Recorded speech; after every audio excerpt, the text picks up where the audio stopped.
ప్రేమ కలిగిన పరలోక తండ్రి, మీ అపారమైన ప్రేమను మా ఎడల కుమ్మరించినారు. మీకు కృతజ్ఞతలు, స్తోత్రములు.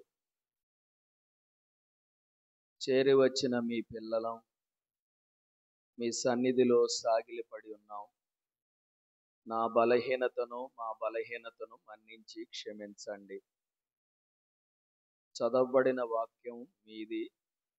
మీ లేఖనాల్లో నుంచి చదివిన వాక్యం ద్వారా నాతో, మా అందరితో మాట్లాడండి. మహిమ ఘనత మీరు పొందండి. యేసు ప్రభువు వారి పరిశుద్ధ నామములో ప్రార్థన చేస్తూ వేడుకొనుచున్నాము తండ్రి. ఆమేన్. దేవుని యందు ప్రియమైన దేవుని సంఘములోని ఉన్న ప్రజలమైన మనమందరము దేవుడు తన ప్రజలతో చెబుతున్న మాట, తన బిడ్డలతో చెబుతున్నటువంటి మాట. ఎందుకంటే దేవుడు సమస్తాన్ని కలుగు చేశాడు. దేవుడు సర్వాధికారి. దేవుని పిల్లలుగా అనడానికి మనకు లేఖన వాక్య ఆధారాన్ని బట్టి ఎందరూ తనను అంగీకరించారో, తన నామమునందు ఎవరైతే విశ్వాసం ఉంచారో వారందరికీ దేవుని పిల్లలగుటకు అధికారం ఇచ్చారు. దేవునికి స్తోత్రం. దేవుడు చాలా ఉన్నతమైన దేవుడు. ఆయన సర్వాధికారి. ఆయన మనందరికీ సహాయం చేస్తా ఉన్నాడు. ఆయన పిల్లలముగా మనం అనబడడానికి లేఖన వాక్య ఆధారాలు. మనము దేవుని పిల్లలము అనబడడానికి దేవుని వాక్య లేఖన ఆధారాలు. అందుకే యేసు ప్రభువుని వెంబడించినటువంటి శిష్యుడైనటువంటి యోహాను ఆ సువార్తలో చెప్పారు, ఎందరైతే ఈ లోకంలో మనుషులు అనేవారు ఎందరైతే ఉంటారో, ఎందరూ దేవుణ్ణి అంగీకరిస్తారో, ఎందరెందరో దేవుణ్ణి అంగీకరిస్తారో ఆ దేవుని నామం, యేసయ్య నామం. యేసు అంటే రక్షకుడు. యేసు అంటే రక్షకుడు. క్రీస్తు అంటే అభిషేక్తుడు. కనుక ఎందరూ తనను అంగీకరిస్తారో, ఎందరూ తన నామములో విశ్వాసం. ఏ నామములో రక్షణ దొరుకుద్దంటే యేసు ప్రభు వారి నామములోనే రక్షణ దొరుకుద్ది. యేసు ప్రభు వారి నామములోనే మనకు రక్షణ దొరికింది. యేసు ప్రభువే మనకి మార్గాన్ని చూపాడు. యేసు ప్రభు వారే మనకు సత్యం తెలిపాడు. కనుక మనం దేవుని పిల్లలకి దేవుడు తన వాక్యంలో నుంచి నేర్పిస్తున్న మాటలు ఏమిటి అని గనక మనం ఆలోచన చేసినప్పుడు, ఈ పూట మనం చదువుకున్న ఈ వాక్య భాగంలో పౌలు భక్తుడు ఫిలిప్పీ సంఘానితో చెప్తున్నాడు. ఫిలిప్పీ పట్టణంలో సంఘం ఉంది. ఆ సంఘంలో ఉన్న బిడ్డలందరికీ పౌలు గారు తెలియపరుస్తున్నాడు. కనుక చంద్రాల గ్రామంలో సంఘము అనే సంఘ సహవాసంలో ఉండ ప్రతి ఒక్కరికి దేవుడు మాట్లాడుతున్నాడు. ఎవరైతే నిజ రక్షకుణ్ణి ఎరిగారో, ఎవరైతే నిజమైన యేసు ప్రభువుని నామములో విశ్వాసం ఉంచారో, ఆ దేవుని పిల్లలుగా ఉన్న వారందరికీ దేవుడిచ్చే మాట ఏంటంటే, మీరు నా సంఘములో ఉన్నారు, మీరు నా సొత్తై ఉన్నారు, మీరు ఉండవలసిన విధానాలు ఏమిటి అని గనక ఆలోచన చేస్తే, ఫిలిప్పీ పట్టణంలో ఉన్న సంఘం కావచ్చు, ఎఫెసీ పట్టణంలో ఉన్న సంఘము కావచ్చు, తెసలోనికలో ఉన్న సంఘస్థులు కావచ్చు, ఎక్కడ ఉన్న దేవుని బిడ్డలందరికీ దేవుడు వాక్యం ద్వారా తెలియపరుస్తున్న మాట ఏంటంటే, ఫిలిప్పీ పత్రిక 4వ అధ్యాయం 4వ వచనం. ఫిలిప్పీలకు రాసినటువంటి పత్రిక 4వ అధ్యాయం 4వ వచనంలో ఆయన ఏం చెప్తున్నాడు? ఇప్పుడు మరలా అందరూ ఒక్క వచనం చదవండి సంతోషంగా. ఎల్లప్పుడూను ప్రభువు నందు ఆనందించుడి, మరలా చెప్పుచున్నాను ఆనందించండి.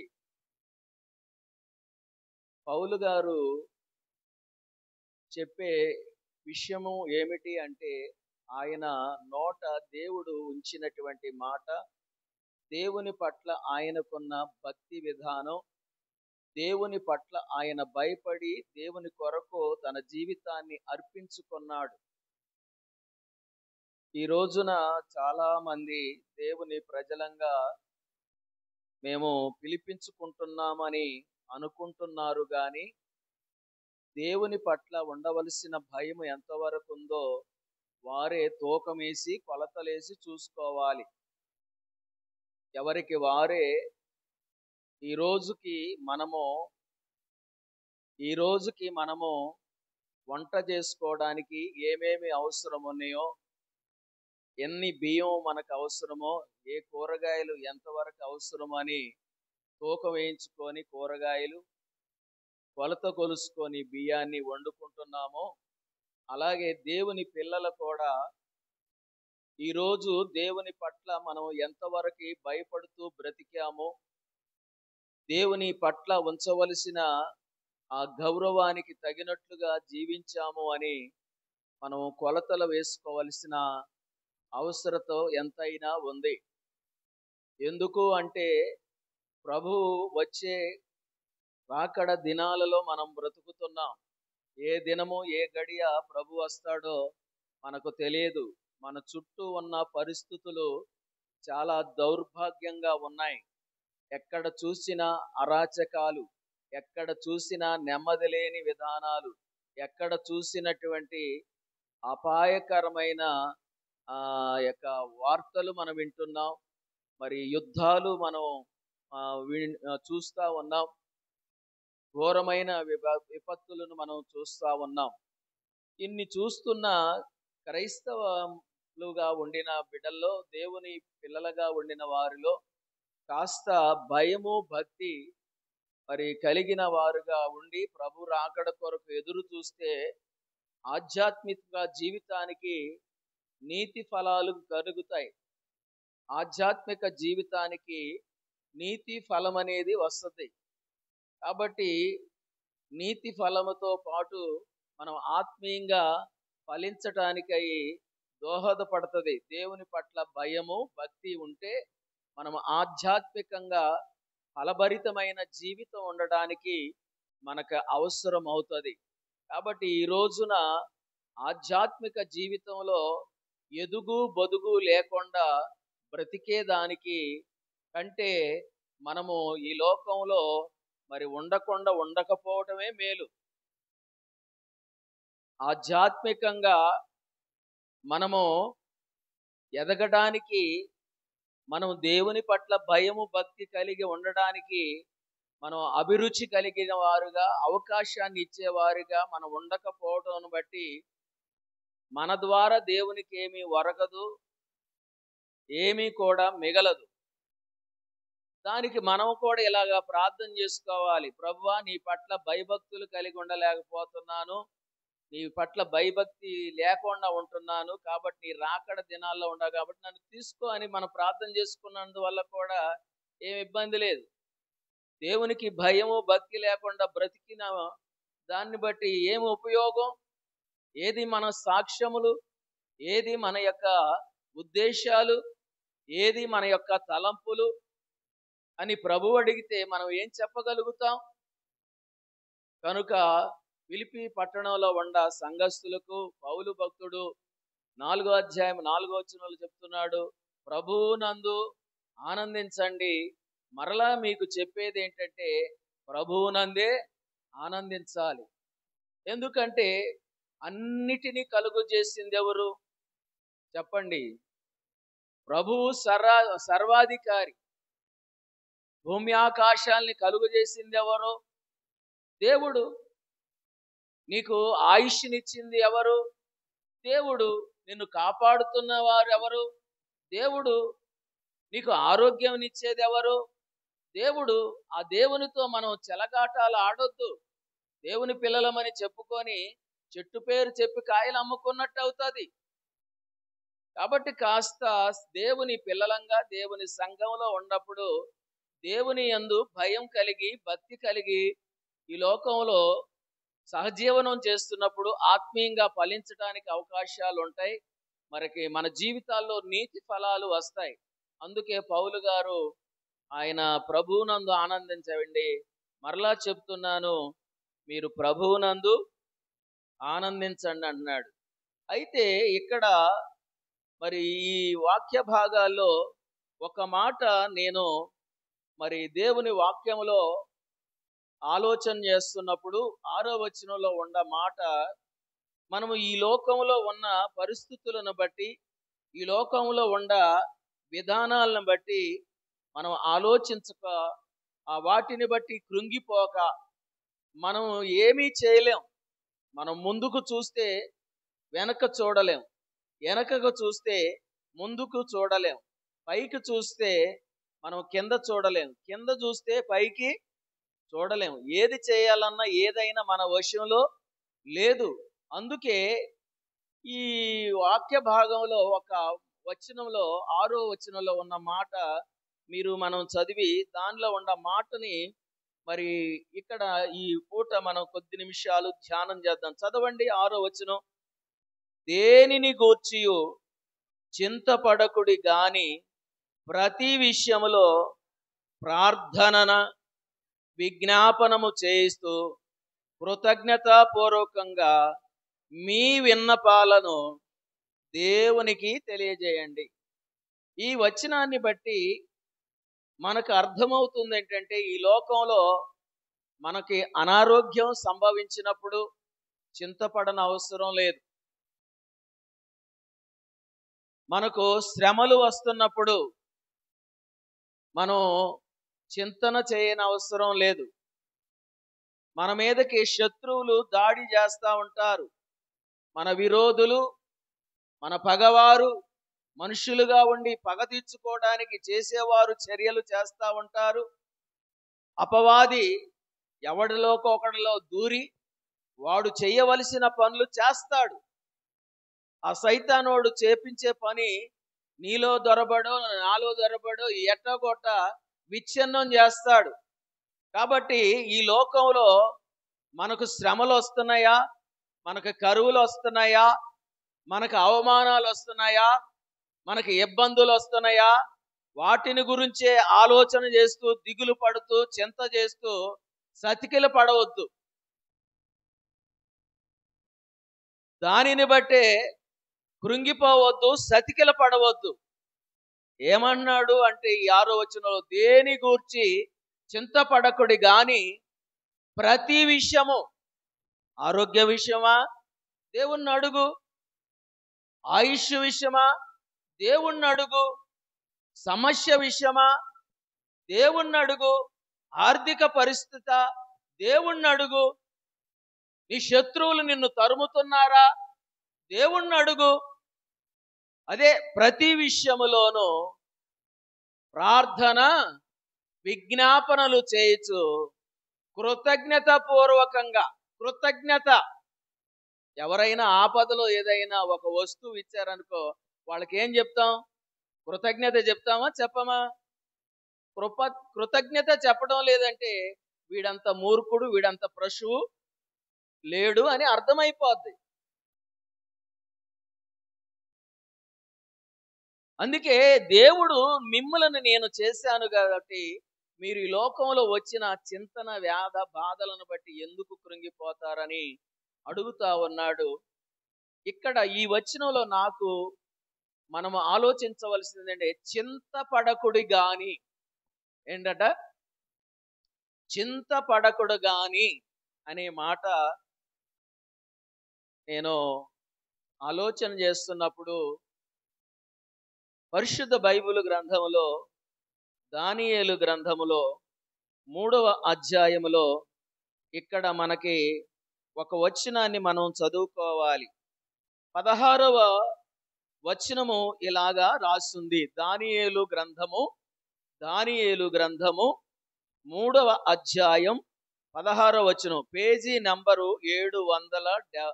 734 పేజీ నంబర్లో దానియేలు గ్రంథములో 3వ అధ్యాయములో 16వ వచనం ఇట్లాగా ఉంది. చదవండి ఎవరైనా. షడ్రక్కును మెషకును అబేద్నెగోయు రాజుతో ఇలాగు చెప్పిరి. రమేష్ అన్నను చదవనీయమ్మ.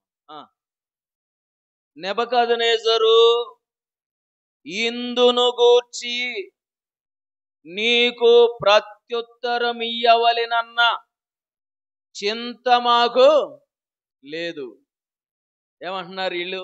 ఇక్కడ ముగ్గురు మనుషులు కనపడ్డారు మనకి. షడ్రకు, మెషకు, అబేద్నెగో అనే ముగ్గురు కనబడి రాజుగారు ఎదుట నిలవబడ్డారు. బబులోను సామ్రాజ్యాన్ని ఏలుబడి చేస్తూ బబులోను సామ్రాజ్యంలో రాజుగా ఉండిన రాజు ఎదుట నిలవబడ్డారు. పరిస్థితులను బట్టి వారు రాజుతో మాట్లాడుతున్నది ఏంటంటే, రాజుగారు ఇందు విషయంలో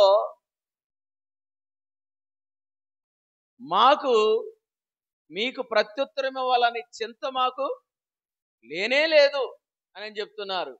ఏ విషయంలో అంటే, రాజుగారు ఒక మైదానంలో ప్రతిమను చేయించాడు. ఆ ప్రతిమకు నమస్కరించాలి. అందరూ నమస్కరించాలి. రాజుగారు చెప్పినప్పుడు అందరూ నమస్కరిస్తున్నారు. ఈ ముగ్గురు మనుషులే నమస్కరించలేదు. అలాగా నమస్కరించిన వాళ్ళని తీసుకెళ్ళి ఏం చేయాలి? అగ్నిగుండంలో పడేయాలి. మరి ఇప్పుడు అగ్నిగుండంలో మంటలు వీళ్ళని ఏం చేస్తాయి? కాల్చేస్తాయి. మరి ఇప్పుడు వీళ్ళు దిగులు పడుతున్నారా? అమ్మో, మేము రాజుగారికి మొక్కకపోతే మమ్మల్ని తీసుకెళ్ళి ఏం చేస్తారు? అగ్నిగుండంలో పడవేస్తారు అనేటువంటి చింత, ఆందోళన, భయము వాళ్ళ ఉందంటారా? మనమేం చేస్తాం? బతుకుంటే బలుసాకులు అన్నది తినొచ్చు, కానీ ఆ బొమ్మకి, పనికి మాలిన బొమ్మకి అని ఒకసారి దండం పెట్టి అలా తప్పుకుందాం, ప్రాణం బతికితే చాలు అనుకున్నారు.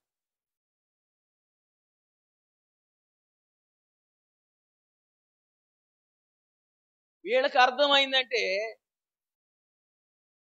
ఎంతో మంచి దేవుడయ్యా, చింతలన్నీ తీరేనయ్యా. ఏం పాడాం మనం? పాడామా? ఈ పూట పాడలేదా? ఎంత మంచి దేవుడవయ్యా యేసయ్యా, మా చింతలన్నీ ఏం తీరుతున్నాయి?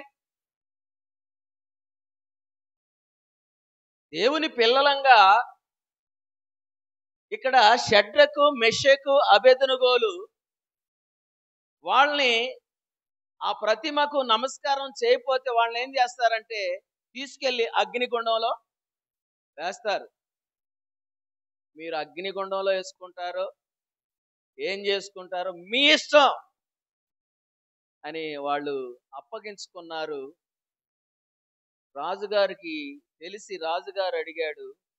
రాజుగారితో వీళ్ళు ఏం సమాధానం చెప్తున్నారంటే 16వ వచనంలో, షడ్రకు, మెషకు, అబేద్నెగో రాజుతో ఎలాగూ చెప్పారు, నెబుకద్నెజరు రాజుగారు, ఇందును గురించి నీకు ప్రత్యుత్తరం ఇవ్వవలెనని చింత మాకు లేదు. ఎందుకంటే మేము వెంబడిస్తున్న దేవుణ్ణి, ప్రభువునందు ఆనందిస్తాం. మరలా చెబుతును, ప్రభువునందు దేని గురించి మేము చింత పట్టలేదుగా. ప్రతి విషయంలో మేము ప్రార్థన, విజ్ఞాపనలు చేసి మా ప్రభువుకి కృతజ్ఞత కలిగి ఉంటున్నాం. సంపూర్ణంగా మీకు అర్థమైందా? ప్రభువులో దేవుని పిల్లలు ఆనందించాలి. ప్రభువునందు దేవుని పిల్లలు ఆనందించాలి. దేవుని పిల్లలు ఆనందించినప్పుడు దేవుడు మనల్ని ఆత్మీయంగా ఫలభరితమైన పరిపక్వ జీవితంలోనికి, పరలోకానికి తీసుకువెళ్తారు. దేవునికి స్తోత్రం. పరలోకానికి వెళ్ళాలని ఆశ ఎంతమందికి ఉంది? దేవునికి స్తోత్రం. ఎందుకంటే ఈ లోకం మనం ఒక రోజున విడిచిపెట్టాల్సిందే, నేనైనా ఎవరైనా. కనుక ఈ లోక భోగాలు ఎంతో కాలం ఉండవు. నా భోగాలు నడిచినంత కాలం నడుస్తాయి. ఒక రోజున భాగవతం అయిపోద్ది. కాబట్టి దేవుని సన్నిధిలో ఉన్నానన్న భయము భక్తితో జాగ్రత్తగా బ్రతికితే, దేవుని యందు ఆనందిస్తే, మరలా చెబుతున్నాను, దేవుని యందు ఆనందిస్తే దేని గూర్చి చింతపడొద్దు. జరగనే అదే జరుగుద్ది. మనం చింతించడం ద్వారా ఏమీ చేయలేం. ఇక్కడ షడ్రకు మెషకు అబెద్దునుగోలు వాళ్ళు ఏం చేశారంటే, వాళ్ళు దేవునికి మొక్కకపోతే అక్కడ ఆ ప్రతిమకు నమస్కారం చేయకపోతే వాళ్ళని తీసుకెళ్లి ప్రాణాలు పోయే పరిస్థితి వాళ్ళకి ఉంది. అలాంటి పరిస్థితిలో కూడా వారు ప్రభువును వదిలిపెట్టారా, లేకపోతే ఏం చేశారు చెప్పండి? మీకు అర్థమైంది చెప్పండి. ప్రభువును వదిలిపెట్టేశారా? ప్రభువును వదిలిపెట్టారండి? అమ్మో ఇంకేముంది అని దిగులు పడి చింత చేశారా?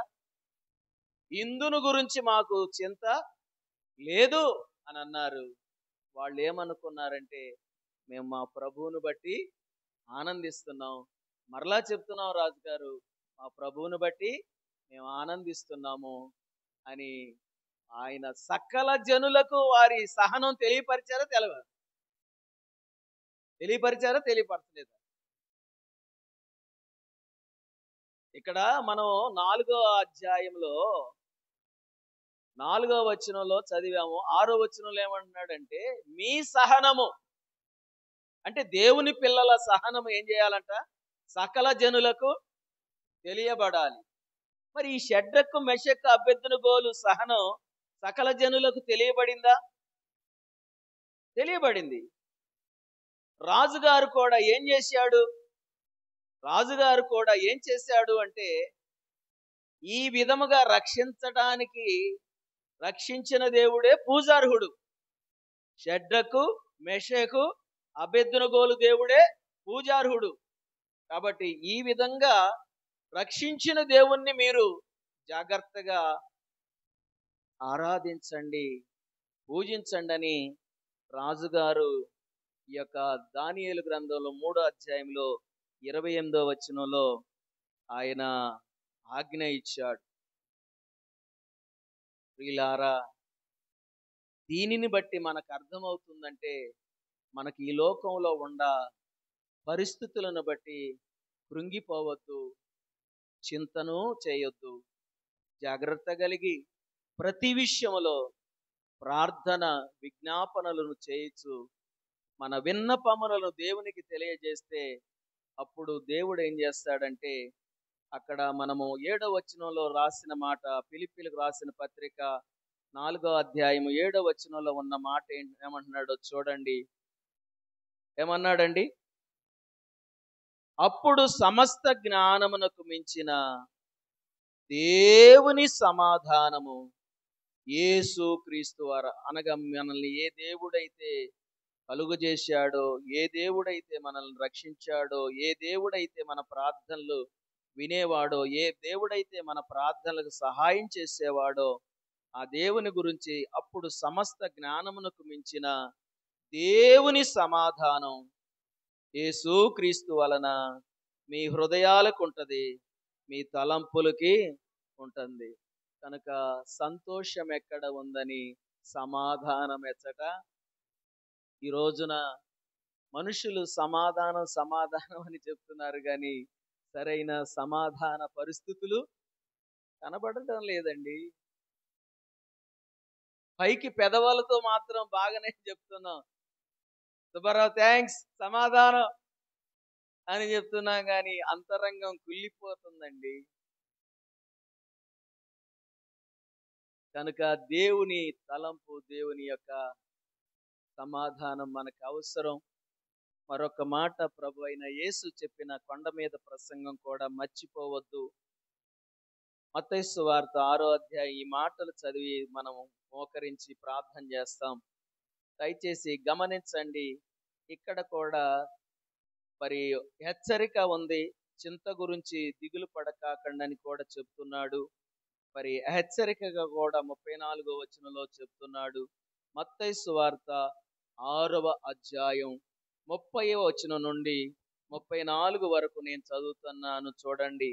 నేడుండి 30వ వచనం, నేడుండి రేపు పోయలో రేపు నేడుండి రేపు పొయ్యిలో వేయబడు అడవి గడ్డిని దేవుడు ఇలాగా అలంకరించిన ఎడల అల్ప విశ్వాసులారా మీకు మరి నిశ్చయముగా వస్త్రములు ధరింపజేయును కదా. కాబట్టి ఏమి తిందుమో, ఏమి త్రాగుదుమో, ఏమి ధరించుకొందుమో అని చింతింపకుడి. ఏం చేయొద్దంట? ఏం చేయొద్దు? చింతపడద్దు. ఇవాళ ఉన్నాం, రేపు ఉంటామో ఊడిపోతామో నాకు తెలియదు. నేను ఈ రోజు ఉన్నాను, రేపు ఉంటానో ఊడిపోతానో నా వశంలో లేదు. నేడుండి రేపు పోయులో వేయబడు అడవి గడ్డిని ఇలాగ దేవుడు అలంకరించినప్పుడు ఈ లోకంలో జీవిస్తున్నటువంటి మనము కాబట్టి ఏమి తిందుమో, ఏమి ధరించుకొందుమో అని చింతింపకుడి. అన్యజనులు వీటి విషయమై విచారపడతారంట. ఎవరంట? దేవుణ్ణి ఎరగని వారు. కానీ ఈ రోజున దేవుని ఎరిగిన పిల్లలు కూడా ఏం చేస్తున్నారు? ప్రభువునందు ఆనందించండి, మరలా చెప్పుతున్నాను ప్రభువునందు ఆనందించండి అని ప్రభు పిల్లలకు చెప్తుంటే అన్యజనులు చింత చేసినట్లు, అమ్మో ఈ పని అవ్వలేదు, ఆ పని అవ్వలేదు, అది ఎట్లాగా, ఇది ఎట్లాగా, ఇది అన్నారు, అది అన్నారు, అది చేద్దాం, ఇది చేద్దాం, ఏదేదో చింత చేస్తున్నారు. ఇది కాదు సరైన సాకు. దేవుని యందు భయము భక్తి కలిగిన ప్రజలంగా మనం జాగ్రత్తగా ఏమి తిందుమా, ఏమి త్రాగుదామని మనము వీటిని విషయంలో చింత చేయొద్దు. కానీ మనం ఏం చేయాలి అని అన్నాడంటే, అన్యజనులు వీటిని విచారిస్తారు. 32వ వచనం, ఇవన్నీ మీకు కావాలనని మీ పరలోకపు తండ్రి తెలియనా. కాబట్టి మీరు ఆయన రాజ్యాన్ని, ఏంటంట? ఆయన రాజ్యాన్ని. ఇక్కడ కూడా ప్రభువునందు ఆనందించుడి, మరలా చెబుతును ప్రభువునందు ఆనందించుడు అనే పదానికి సరి అయిన రీతిగా మొదట, కాబట్టి మీరు ఆయన రాజ్యాన్ని నీతిని మొదట వెదకండి, అప్పుడు అవన్నీ కూడా మీకు అనుగ్రహించు. నీతి ఫలాలు వస్తాయి. ఏ ఫలాలు వస్తాయి? ఆత్మ ఫలాలు, నీతి ఫలాలు రావాలంటే మొదట ఆయన రాజ్యాన్ని, ఆయన నీతిని మనము వెతకాలి. ఈ విషయాలు మనకి బాగా అర్థం అవ్వాలి. క్రైస్తవులంగా, దేవుని పిల్లలంగా, దేవుని సంఘంలో ఉన్నవారంగా, దేవుని మార్గంలో నడుస్తున్న వారంగా చిన్నమైన వాటికి, చిన్న ప్రభావాలకి, చిన్న బలహీనతలకి మనం చింత చేయొద్దు, లొంగిపోవద్దు, సాతానికి అవకాశాన్ని ఇవ్వవద్దు. 33 అయిపోయింది. 34వ వచనం చదువుతున్నాను చూడండి. రేపటిని గూర్చి చింతపడకుడి. రేపటిని గురించి ఇక్కడ కూడా మళ్ళీ చింత వచ్చింది. రేపటిని గూర్చి చింతపడకుడి, రేపటి దినము దాని సంగతులను గూర్చి చింతించును. ఏనాటి కీడు ఆనాటికి చాలు. కాబట్టి ఈనాడు మనం జరిగించిన చింత ఏంటో, ఈ రోజున మనం జరిగించిన కీడేంటో, ఈరోజు మనం ప్రభువునందు ఆనందించిందేంటో, ఈరోజు మనం ప్రభువులో సమాధాన పడిందేంటో జాగ్రత్తగా ఆలోచన చేసుకొని కొంత సమయం మన విషయంలో మనం ప్రార్థన చేసుకుందాం. మరలా దేవుని సంఘములో ఉన్న దేవుని ప్రజల విషయంలో కూడా మరి నిజముగా మొరపెడదాం. తనకు మొరపెట్టే వారికి, తనకు నిజముగా మొరపెట్టే వారికి దేవుడు సమీపంగా ఉంటాడు. మన దేవుడు మన హృదయములకు, మన తలంపులకు కావలి ఉండునుగాక. మోకరించుదాం.